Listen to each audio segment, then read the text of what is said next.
My name's Ashley Field, and I'm the owner of Fields Blueberries, which is a wild organic blueberry farm here in Maine. Our farm is about 70 acres, and 25 of it is wild blueberries. Wild blueberries are a plant that's 10,000 years old. It's never been planted. It was the first plant that grew in after the glaciers receded in Maine, and that's why it's unique to only growing here in Maine and in parts of Canada. And because it's grown, produced, it's nature's fruit, we considered it a perfect food because it's created by nature.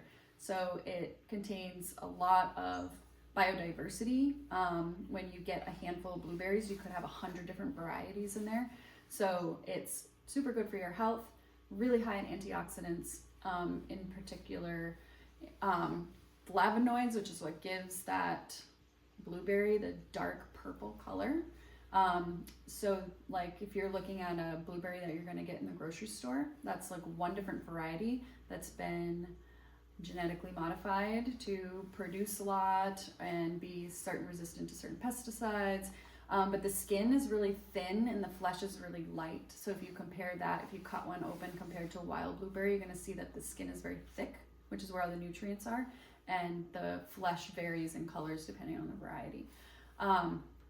Another great thing about wild blueberries is they have a really low water content.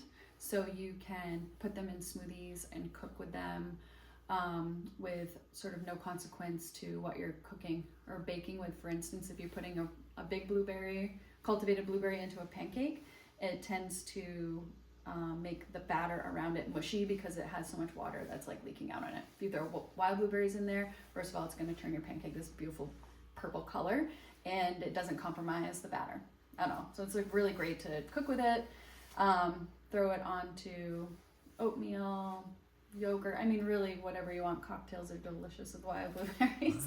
whatever your thing is. Tell us about the tinctures and the teas and the process for preparing it. So we harvest wild blueberry leaves as well, which is this bin right here.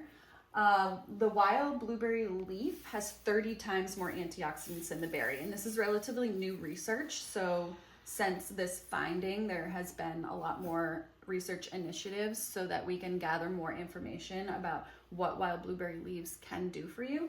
But wild blueberry leaves have been used for years and years by Chinese medicine doctors, and we're just sort of getting the science about why they were using it. With the leaves, we make teas. We have 3 different blends that we use. The wild blueberry leaves are pretty mild in flavor.